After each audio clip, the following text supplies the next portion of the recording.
हमने मुकाबला करना है, फिरका परस्ती का मुकाबला करना है। ये जो हिंदू और मुसलमान में एक दीवार बनाने की कोशिश कर रहे हैं, इस दीवार को तोड़ना है। और उसके बगैर न हिंदुस्तान बचेगा, न ये रियासत बचेगा। अगर हिंदुस्तान को बचाना है तो इस नफरत को हमने दफन करना है, जला देना, क्योंकि ये नफरत जो है यही सबसे बड़ा इस वक्त मुद्दा है जिससे ये इलेक्शन जीतते हैं। हर इलेक्शन में मैंने ये देखा है, जब से हिंदुस्तान आजाद हुआ नफरतें बढ़ाई जाती। मुसलमान लीडरों को मुसलमानों के इलाके में ले जाते हैं, हिंदुओं के इलाकों में हिंदुओं को ले जाते हैं। क्या ये अच्छा होता अगर उस वक्त मुसलमान लीडर को हिंदू के इलाके में ले जाते और हिंदू के लीडर को मुसलमान जो है मुसलमान के इलाके में नहीं है। और यही है पिछला इलेक्शन भी जीता गया। बालाकोट बालाकोट बालाकोट, क्या लाइन बदल गई? क्या हमने कोई हिस्सा हिंदू पाकिस्तान से वापस लिया? और लाइन तो वहीं पर खड़ी है, अपना ही जहाज वहां गिराया तो क्या मिला?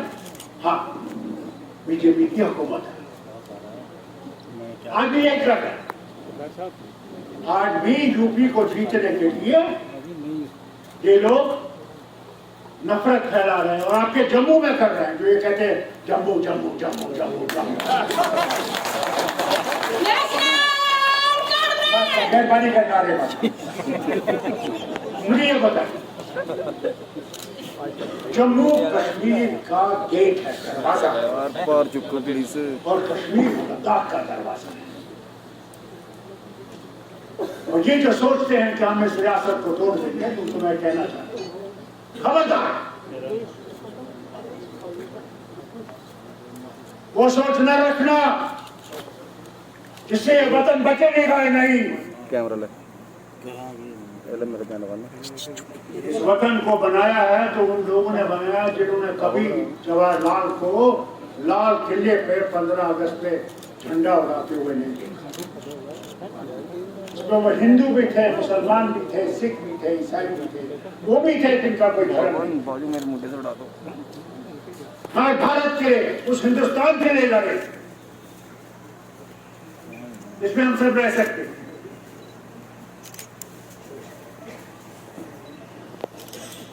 कभी भूलिए मत,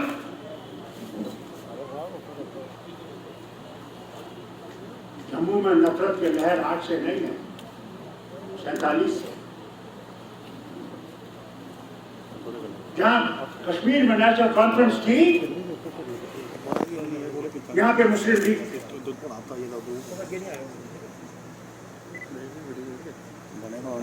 हमारी और उनकी सोच में बहुत फर्क है। और उस सोच के फर्क की वजह से 45 में जो कांड यहाँ जम्मू के इलाकों में हुआ, वो उसी की वजह। और अगर आज भी वो नफरत बढ़ती रही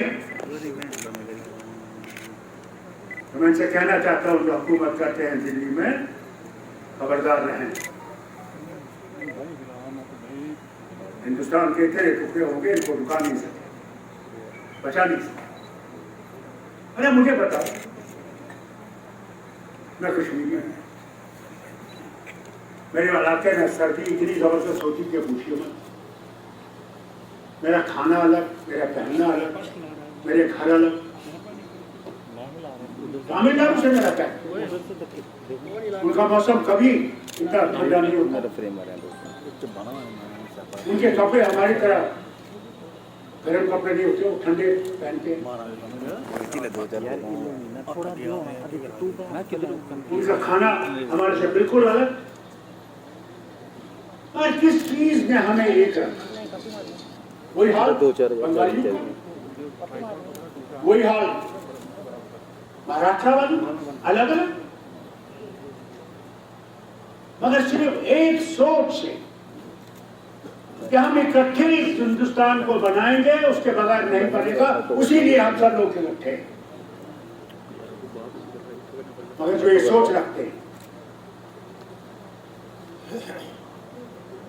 पहले तो हमें पाकिस्तानी कहा गया, इस जमात को पाकिस्तानी कहा गया, फिर आपके सामने आए, भूलिए मत, बिल नंबर 9 आ गई है, आप पाकिस्तानी आएंगे, वो आपको घरों से निकाल देंगे, आपको खत्म कर देंगे, आप जमीन ले जाएंगे। और मैं कहता रहा आप लोगों से कोई नहीं आ सकता जब तक दिल्ली वाले इजाजत दें। अगर आपने सुना है बताइए, आज उनसे पूछिए जो उस वक्त नारे मार रहे थे, कौन आया, कौन बसा, इसको निकाला, पूछिए। मगर यही बेवकूफी हम आज भी कर रहे हैं। आज भी हम ये समझते हैं कि बस जम्मू बचेगा, बाकी जाए खाड़ में। जम्मू बचेगा नहीं जब तक हिंदुस्तान नहीं बचेगा। और इसलिए आपसे कहता हूं, आप वर्कर से कहता हूं, क्योंकि आप हैं जो नेशनल कॉन्फ्रेंस की जड़ है। आपने इन लोगों का मुकाबला करना है, इनके झूठ का मुकाबला करना है।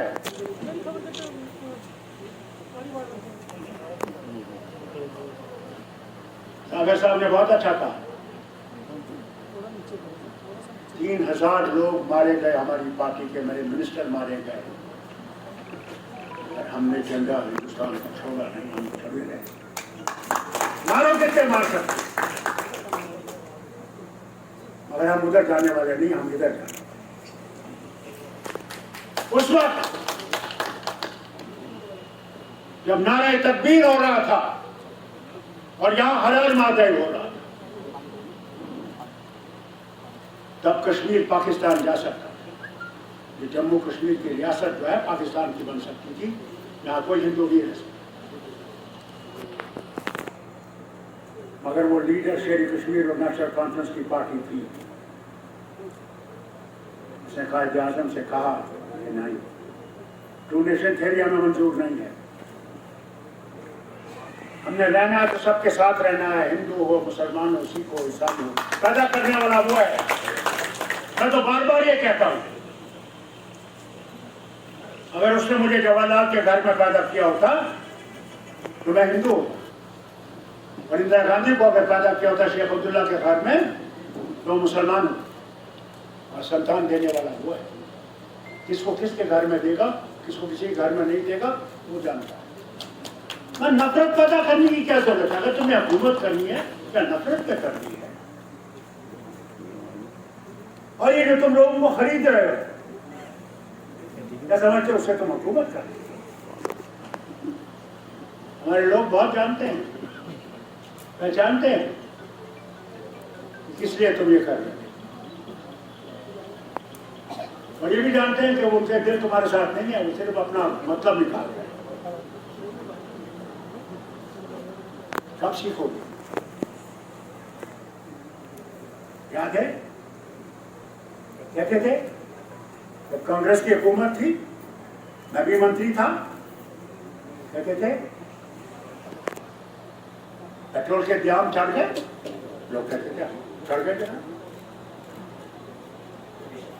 कहते गैस का सिलेंडर का कीमत चढ़ गया, कहते चढ़। जो दाल आप खाते थे क्या उसकी कीमत बढ़ गई कि आप नहीं खा सकते? आप आज मैं इसी वज़ीर आज़म से पूछता हूँ, जो आपने हमसे बातें की तो कहाँ है? आज गैस सिलेंडर कहाँ पहुंच गया?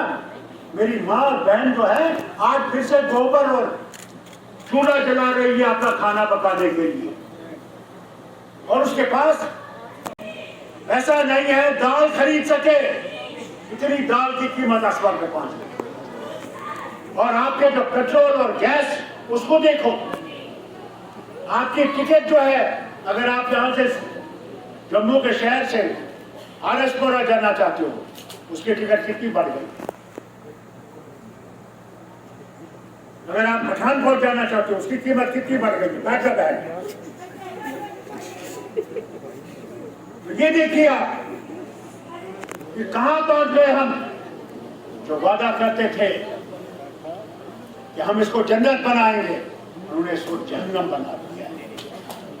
अगर तुमने इलेक्शन जीतना है तो जहन्नम मत बनाओ, जन्नत बनाओ, फिर इलेक्शन।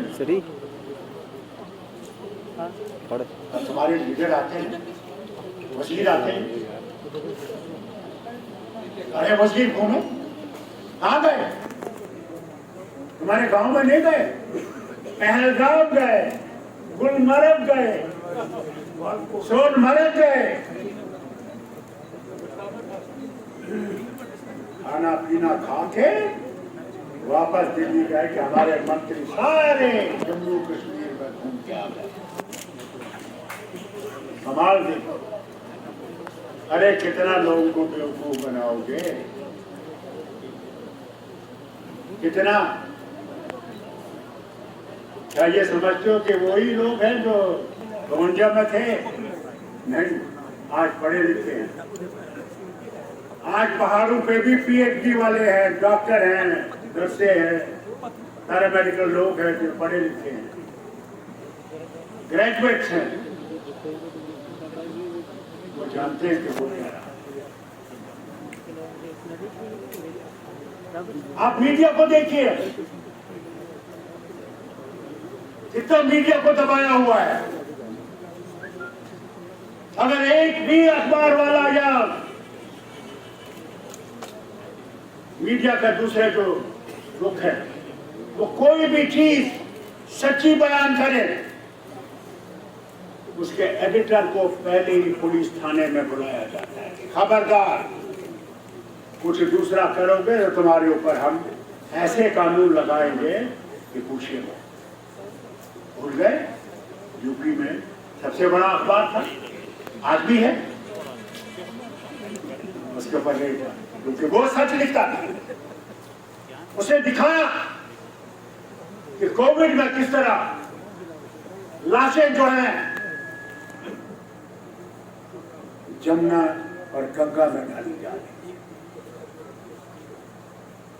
देखा, और ये कहते हैं कि 5 लाख मर गए, और जब उसका एस्टिमेट किया गया उन्होंने कहा 50 लाख से ज्यादा लोग मर गए। हाल देखिए, अगर कोई अखबार ये लिखेगा उस अखबार के मालिक को जेल के कोने में बैठना पड़ेगा। ये है वो हिंदुस्तान नहीं। मैं वो हिंदुस्तान जानता हूँ जब जवाहरलाल पार्लियामेंट में बैठा होता था और बड़े नेता लोहिया साहब थे, वो ऐसे ऐसे हमले उन पे करते थे। मजाल है कि जवाहरलाल अपनी कुर्सी सुनता था। वो जमाना था जब क्या खुला लिख सकते थे। इमरजेंसी का जमाना है। नाज करता हूं इंडियन एक्सप्रेस के मालिक आज नहीं है, सर में चला, उसने खाली रखा मगर झूठ नहीं लिखा। हाँ जी, सारी जो दौलत उसकी पूंजी थी उससे लगा दी, ठीक है, मगर सर नहीं मांगा।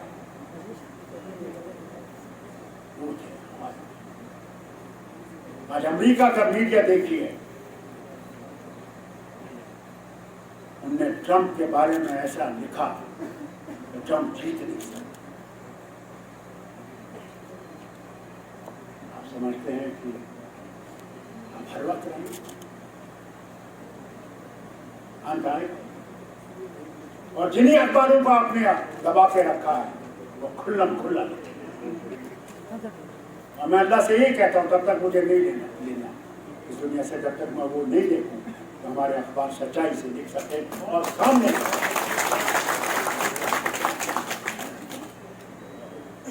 डरना नहीं है, घबराना नहीं। कई मुश्किलें आई, मगर जिससे उसकी रिसीव पकड़ी है उसको डर नहीं होना चाहिए, क्योंकि मालिक वो है। मैं तो कहता हूँ बार बार, भगवान रावण इतना ताकतवर जब उसको उसने खत्म करना था, उसने उससे सीता माँ का अपहरण कराया।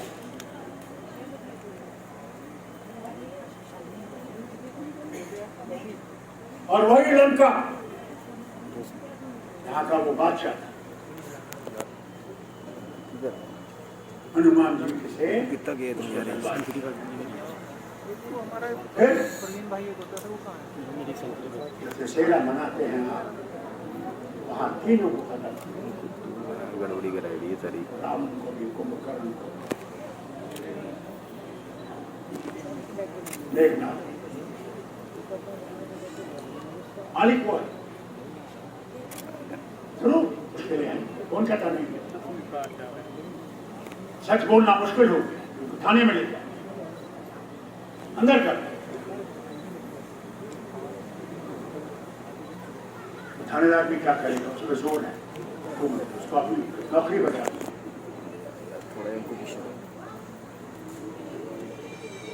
और वो भी जानता है कि गलत है। आज तो कोई बाबू आपका फोन उठाने के लिए तैयार नहीं। आपने डीडीसी के इलेक्शन किए, स्पीकर साहब ने पार्लियामेंट के बहुत बड़ा इजलास किया कश्मीर में, मैं भी वहां था। मैंने कहा जो डीडीसी के मेंबर बने हैं, पंचायत के मेंबर बने हैं, ये लोगों के सामने क्या लेके जाएंगे? ये तो इलेक्शन करके आ गए, मगर अब वो गांव वाला पूछता मेरी सड़क कहाँ है, मेरा पानी कहाँ है, मेरे डिस्पेंसरी का हाल क्या है, वो क्या कहेंगे? आपने दिखाने के लिए तो कर दिया, मगर उनको वो हक नहीं दिया जिसके बारे में आप कहते थे, आसमान से कहते थे कि आप पंचायती राज बनेगा और पंच जो होगा उसमें कोई ताकत होगी। मैं हुकूमत से पूछता हूँ, क्या ताकत दी आपने उनको? क्या ताकत? उनके पास कोई ताकत है? अफसर उनकी बात सुनने के लिए तैयार नहीं है, फोन उठाने के लिए तैयार नहीं है। क्या बनाया? हमारी लड़ाई महाराजा हरि सिंह के खिलाफ नहीं, नेशनल कॉन्फ्रेंस की लड़ाई थी कि लोगों को जो वोट का हक है वो दो, तुम लो राजा, मगर लोगों की हुकूमत बनी, वही लड़ाई।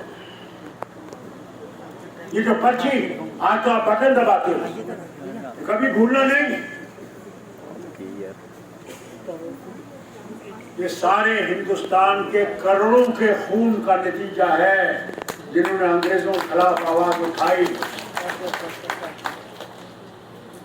उस पर्ची पे गांधी का खून भी लगा हुआ है।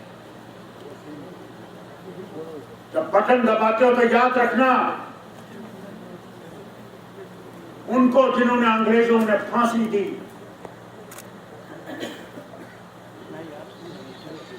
तीनों फिरोजपुर में उनका मेमोरियल बना हुआ है।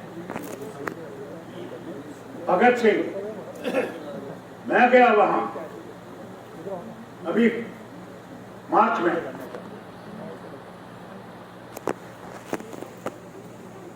उन्होंने जवाहरलाल को नहीं देखा हिंदुस्तान को आजाद किया, मगर कुर्बानी दी उस डायर के खिलाफ जिसने जलियांवाला बाग का किस्सा किया था। हजारों उस कुएं में पड़े बेगुनाह।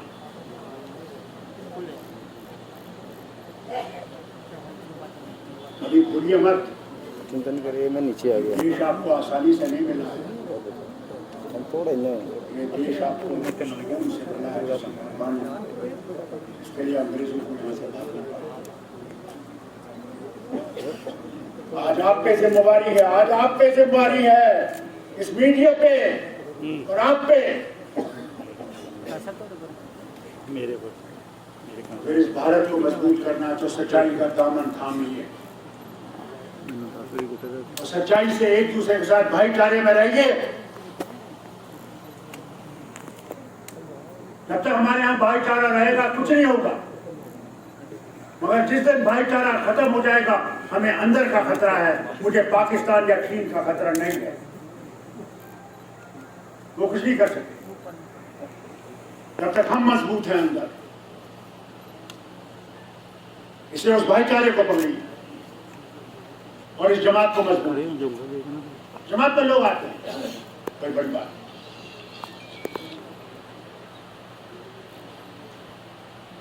और अपने आप को मजबूत करें। ऐसे ऐसे चीजें, जैसे जैसे इलेक्शन करीब आएगा, आप देखना क्या क्या नेता आएंगे। वो नेता भी आता था, आएगा तो कहता था गोली मारो सालू को। किसको मारना है गोली? किसको? सोच तो मुझे इस बात का है, इसको सुप्रीम कोर्ट में इसको खड़ा करना चाहिए। वो नफरत फैलाता है और फिर कहता है मैं मिनिस्टर भी हूं। वज़ीर-ए-आज़म, भारत बनाना है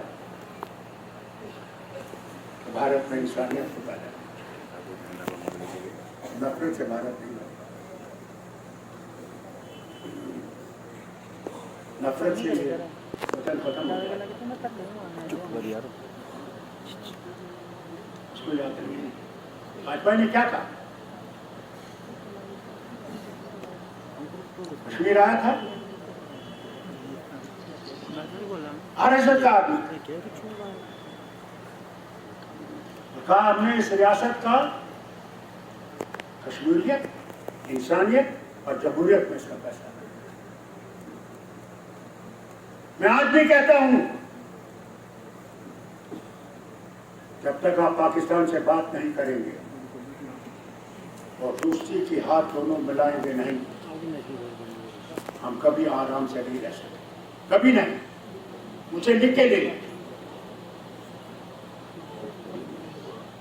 4 जंगें हो गई हैं, 4 जंगों में गरीब ही मरा। अगली जंग में भी वही होगा अगर कभी आप नहीं सोचा। उससे ज्यादा भयानक, दोनों के पास एटम बम है, हम तो एक ही एटम बम से मिल जाए।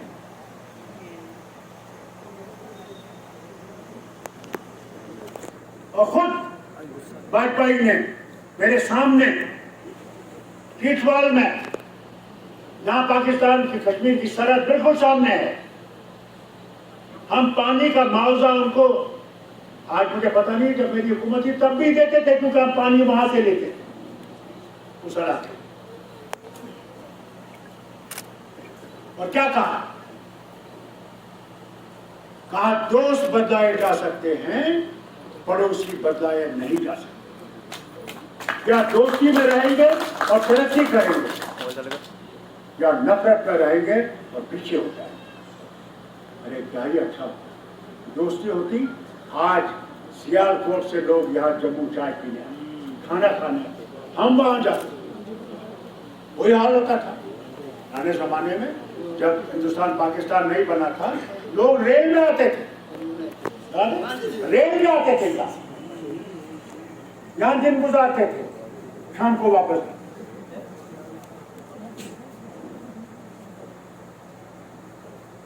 अरे मैंने मेडिकल कॉलेज में जब चोन लाई आता था, चीन का वजीर आजम और जवाहरलाल उसके साथ होता था, मैंने मेडिकल कॉलेज का लड़के होकर मैंने हिंदी चीनी भाई भाई दोनों झंडे ऐसे उठाता था। आज कहाँ पहुंचे? नफरतें कहाँ पहुंचे? बॉर्डर पे बैठे, हमारी जमीन पे बैठे हुए, और आप बैठे।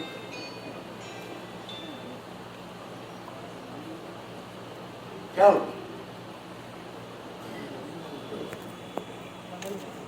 हम दोस्ती में रहेंगे तो ये जो पैसा हम लोग इन जहाज़ों को और इन टैंकों को और इन चीज़ों को लेते हैं, वो हम अपने किसान को उठाने के लिए लेंगे। उसी गरीबी दूर करने के लिए लेंगे। आज हम लोग 101 नंबर पे पहुंच गए हैं बुखवारी में। सोमालिया के साथ हमारा दर्जा आ गया है। जबकि इंदिरा गांधी के वक्त में ग्रीन रेवोल्यूशन आया था, हम लोग अपने नशे खुद खाते थे बल्कि दुनिया में बेचते थे अपनी फसल। आज कहाँ पर आप देखें, यही जम्मू, इसके बारे में जम्मू जम्मू जम्मू कहते हैं, पार्लियामेंट में बैठा था, मुझे टेलीफोन आया कि यहां लोग मर रहे हैं, गैस नहीं है, ऑक्सीजन नहीं है। वजीर हर्षवर्धन साहब हेल्थ मिनिस्टर थे, वो बोल रहे थे। मैंने कहा मैं माफी मांगता हूं आपको इंटरप्ट करने के लिए, मगर मेरी बात सुन लीजिए। मैंने कहा हमारा दारुल खिलाफा सर्दी का जम्मू